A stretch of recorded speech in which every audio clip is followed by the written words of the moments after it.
Hey guys, Zocha here, and welcome to War Thunder. And in this episode, we're going to be doing something that hasn't really been on channel, and that's been, air realistic battles. Now, the reason that it hasn't been on is because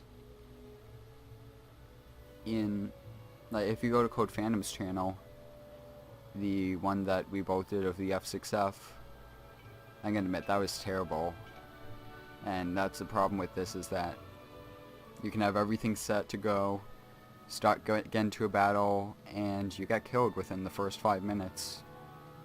So, makes it kind of hard to get gameplay. There's only so many times you can hit record and do that intro before you lose it. So, what's more preferable for that, because, if I get killed in a tank battle, I can spawn in another tank, get some spawn points, then I can get into something else maybe, get some contributing to the team, get some good gameplay. But if you die in air realistic battle, that's it. You don't get a respawn. So what I did is I have 2 replays ready, and so we'll show that. Alright, so here we are in the replay.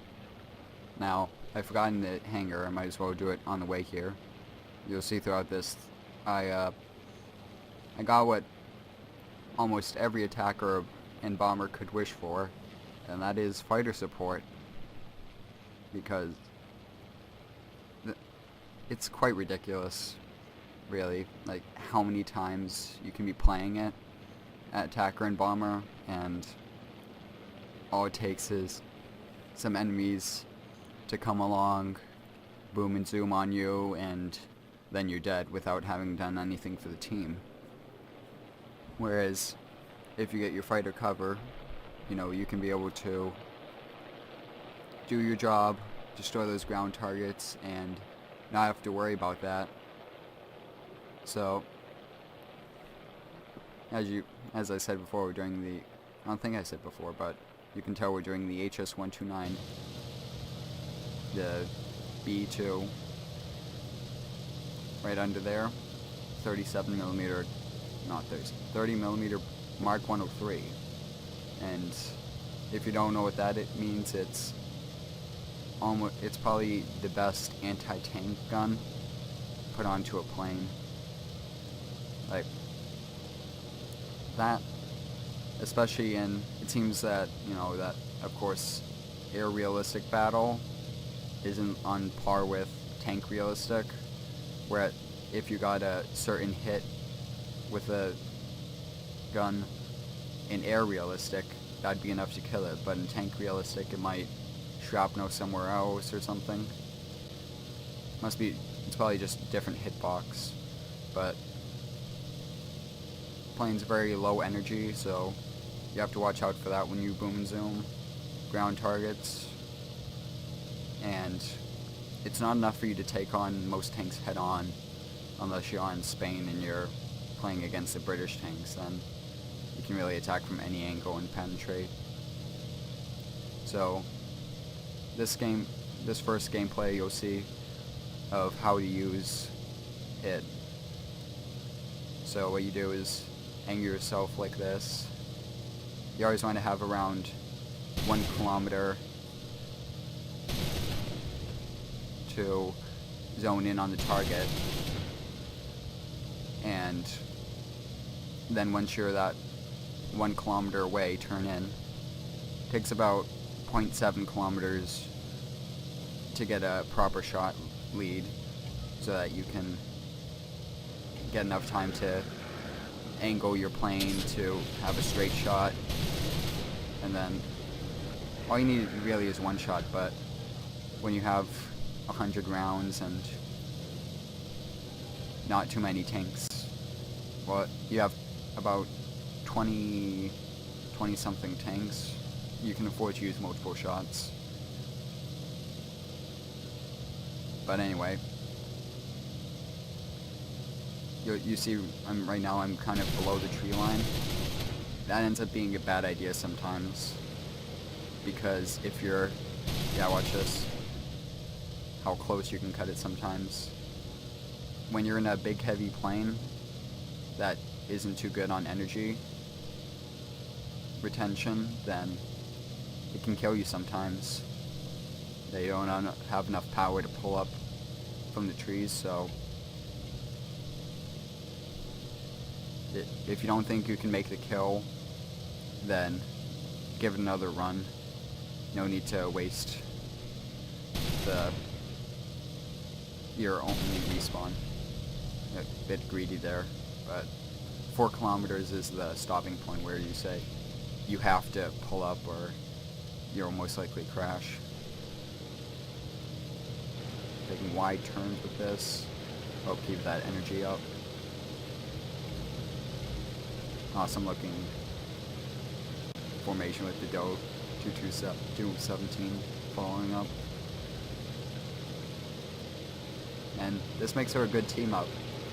I have, with my 30mm, I take out all the medium tanks, and he takes out armored cars and anti-aircraft. You can really clean up the tank columns. But for ammunition, I use the HVAP on the 30mm to kill tanks. He's using his back gunner to shoot enemies. And I use the 20mm anti-aircraft because it's really the 30mm that does most of the work, because it can pen the mediums. And so if I come out with an aircraft, I have my 30mm that can slice right through, and I have my 20mm that can that have some incendiaries that can help deal with aircraft. And you'll see some of that in the other gameplay of how to engage in an attacker. But anyway, long lead setup for this. Guy with the first shot. He's dead. And I get 11 more tank kills before the game ends. And right now I'm working towards the ME410B6, and that has 2 30mm, 13mm back turrets, and it has a lot more power behind it. So in general, better aircraft, though it does end up going against Bearcat sometimes, which isn't too good.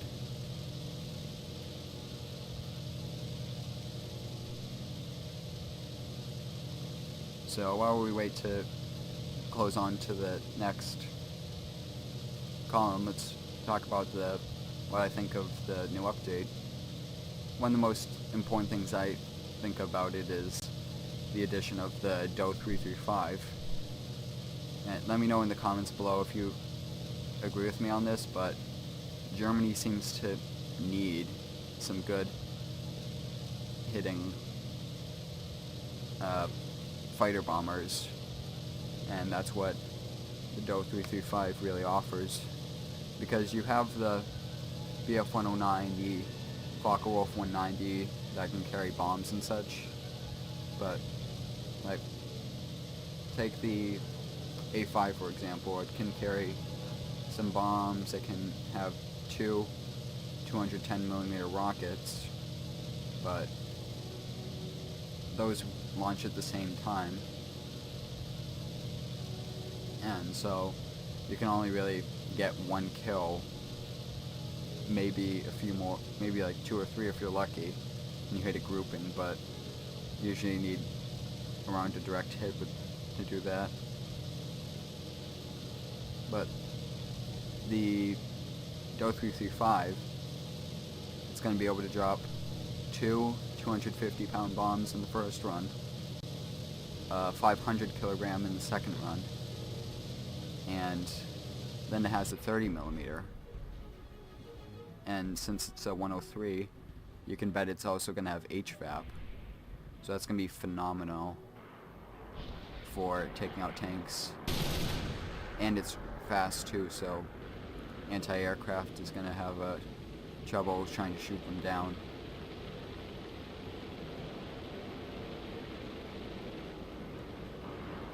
I'm guessing it would also do decently well at air realistic, but that part depends more on what the BR scale is going to be for it, because you have something like the Horton 229, 230 millimeters.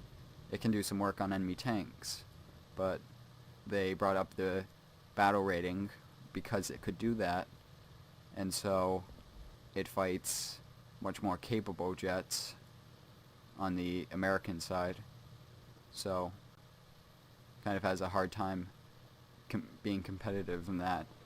And as for the DO 335, yes, it is probably going to be one of the fastest propeller planes in the game, but I think it's also going to be that it's most likely not going to have a good climb rate. Its turn time is going to take a while, so the speed is really it, most likely, for the 335. I think it's right here. Watch how close I cut it. Oh! Right through the tree. And that's the only damage I suffer this entire game. But that's what being greedy does to you when you try to get for every kill you can. Anyway, back on DO 335. I'm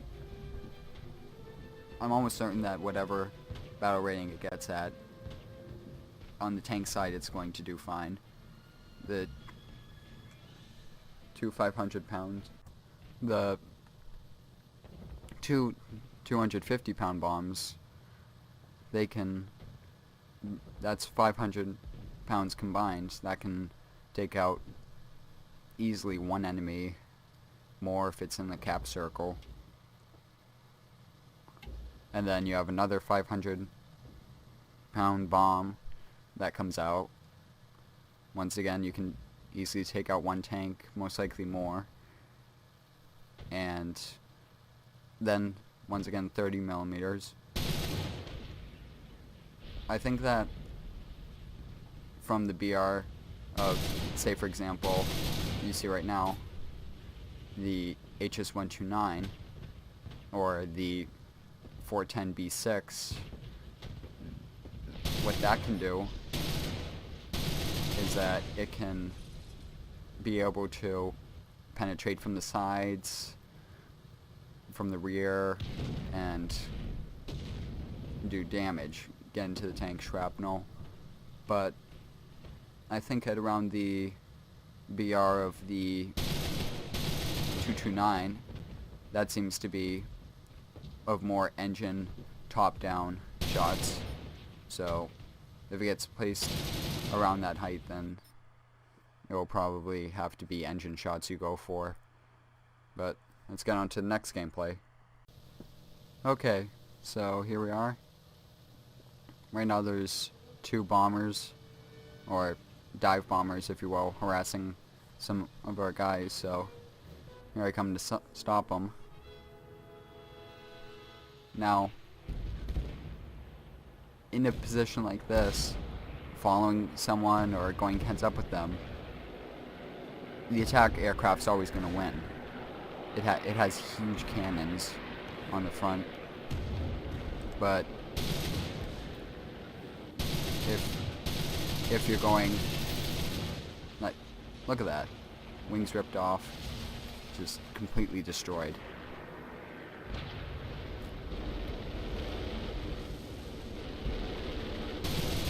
Oh, wing ripped off again. But yeah, when you're in positions like that where they aren't going to outturn you, or they don't have altitude or speed advantage over you, you're going to win every time. All you need to do is hold that trigger on them and rip them apart. But, like I said, when it comes to high altitude fighters, boom and zooming, that's what's going to kill you, and that's what gets attack aircraft and bomber aircraft players angry, is when they go up against that.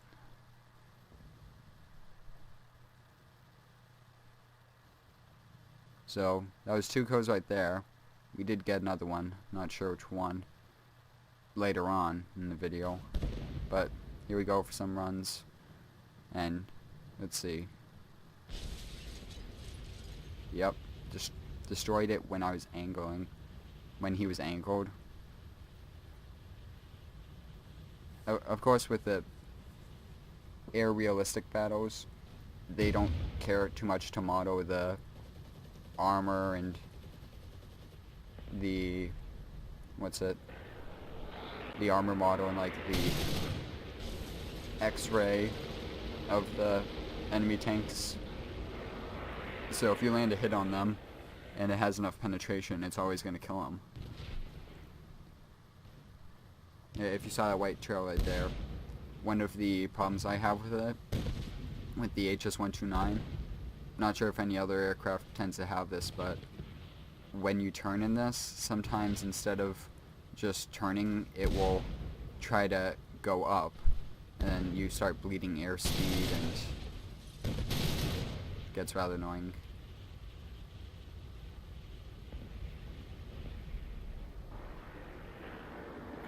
Go 227 going in.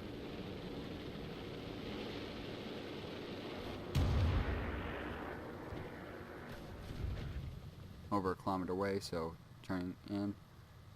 I think it's that P-47 that we ended up killing. Yeah, he's definitely closing in. So we make sure we set ourselves up. Aim slightly above him, and that gives us enough to land the shot and pull off before he can do damage. But whereas he failed to damage us, that anti-aircraft on the ground hit us with a probably 7.7, and now both of our engines are smoking.